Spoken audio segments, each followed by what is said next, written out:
That's right. Religious extremists extremely believe in God and occasionally blow shit up. Which is really odd when you think about it. Because if you truly believe in God, you believe that God created the earth, the moon, the stars, the sun. You believe that God is the most powerful being in the universe. So if you believe God's the most powerful being in the universe, why would he need your help? What is that shit?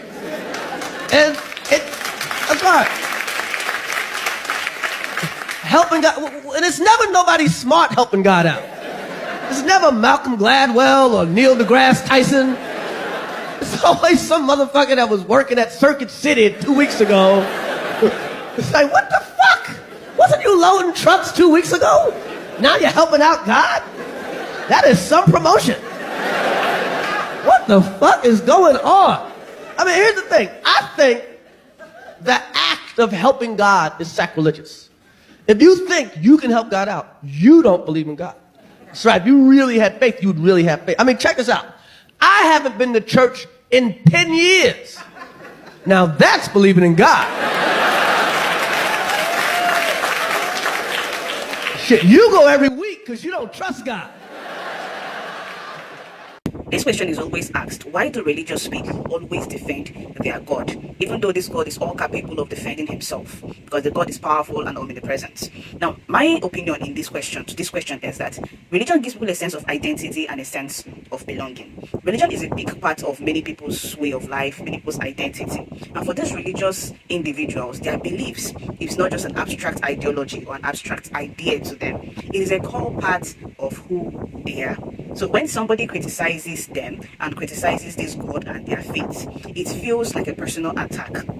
To them, it's like somebody is attacking their very essence or the values that they have created around themselves, the values that they grow up with. So by defending this God and by defending their religion, it becomes a way that they are trying to protect this identity that guides them and the community that they belong to. Because we know that in religion, you have a congregation, you see them as your family. So there is this innate desire to protect that community and that identity. And the next one here is cognitive dissonance. Now, cognitive dissonance, it happens when people experience this discomfort from holding on to conflicting beliefs and ideology. So if somebody points out something that is contradictory or something that does not make sense or does not align to what the religion or the belief teaches, now believers might feel this need or this sense of discomfort. It will now prompt them to want to defend their faith, and by defending their faith, it will now help them to have this resolve and to resolve the tension that they already feel within themselves. And it also reinforces their beliefs and helps them to keep sense of some sort of certainty and comfort in a world that feels chaotic, because already they don't really understand what is happening, so they just want to have some sort of control.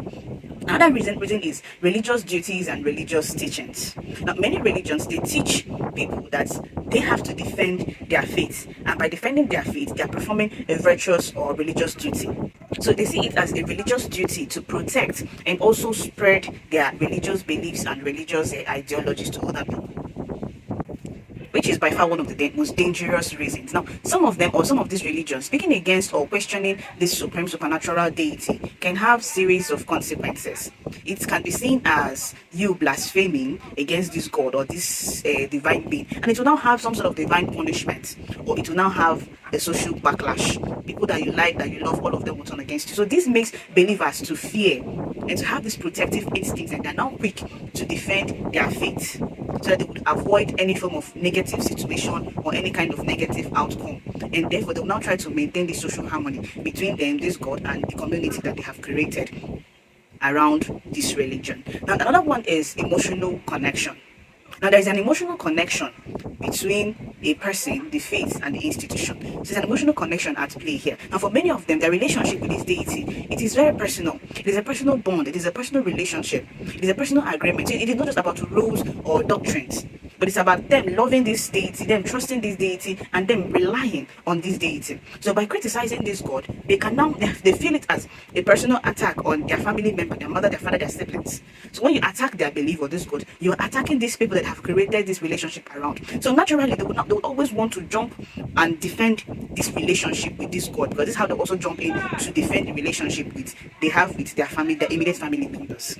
So we need to understand that for them to defend this God, even though this God is all powerful, their defense is that they have a personal identity, psychological comfort, the religious teachings, the fear of consequences, and deep emotional factors that makes them to have a complex relationship with this God, and it pushes them to always stand up and try to defend their belief and this God. Now, whatever reason or whatever factor is at play here, is essential that we do it with deep respect for one another. Because the problem is not that religious people are keen on defending their God and their belief, but it is tantamount to personal disrespect and personal attacks on people that do not share the same belief system with them. And the point has that non-religious people make is that, why do you feel the need to defend this God? Whereas it is supposed to be the other way around, because this God is ever powerful, ever loving.